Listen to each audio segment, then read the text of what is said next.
Before she even has a chance for that thought to shoot up her synapses and reverberate in her mind, the doctor smacks baby's bottom and the little one shrieks its first cry.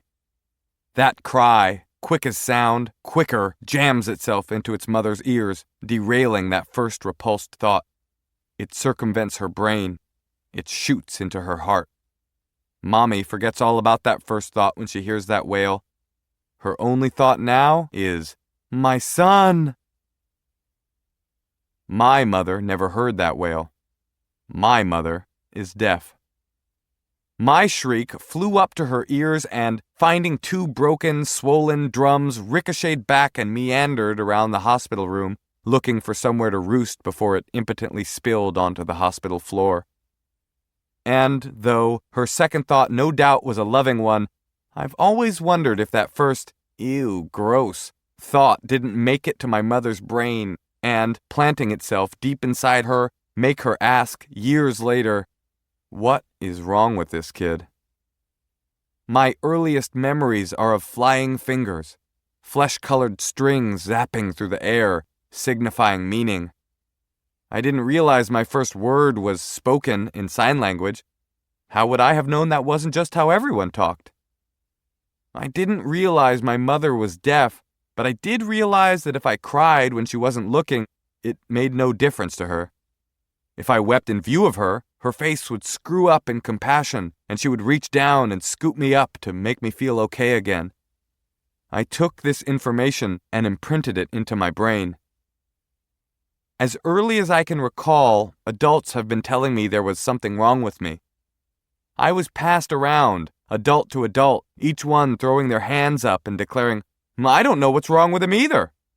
Adults talked about me like that, right in front of me, all the time, as if my mother's deafness somehow applied to me by association. I'd spend time in the mirror trying to figure out what was looking back at me, what weird alien thing I was.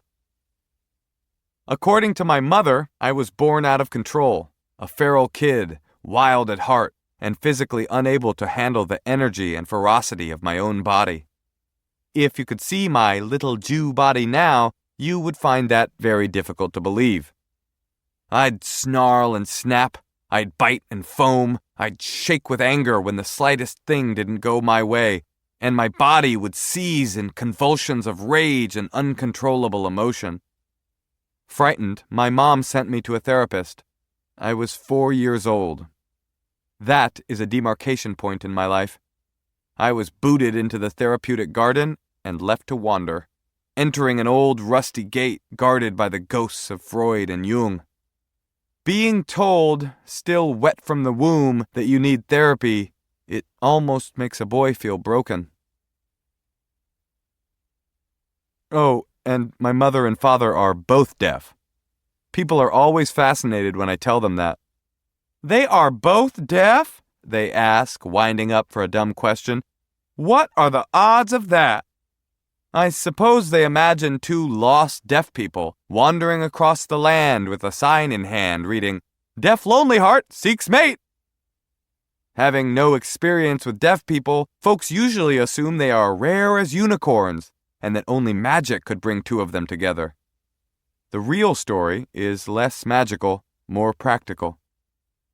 In 1967, the World Games for the Deaf preliminary trials were being held in Berkeley, California. All the way in Brooklyn, New York, Stephen J. Kasher, my father, the deaf, sickly son of two Jewish communists, was determined to make those games. Lord knows why.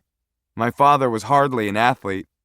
He was a slight, scrappy monkey of a boy, a shock of jet-black curls wrapped around his head like Art Garfunkel's long-lost, evil, dark-haired cousin. Nonetheless, my father walked into the living room and announced to his family that he was hitchhiking to Berkeley and he'd be leaving that afternoon. His mother, my Baba, Helen Kasher, wrung her hands with worry. She hated when he left New York. She hated when people left her. Baba was raised in Hungary, the first of 5 children, raised by a mighty Hasidic patriarch, my great-grandfather, Zaidi. Zaidi was the undisputed leader of the family, a chicken butcher by day, a Torah scholar by night, A Saint by Apocryphal. To keep listening to this audiobook for free, click the link in the description. It will take you to a free Audible trial where you can listen to this and many other books for free for 30 days.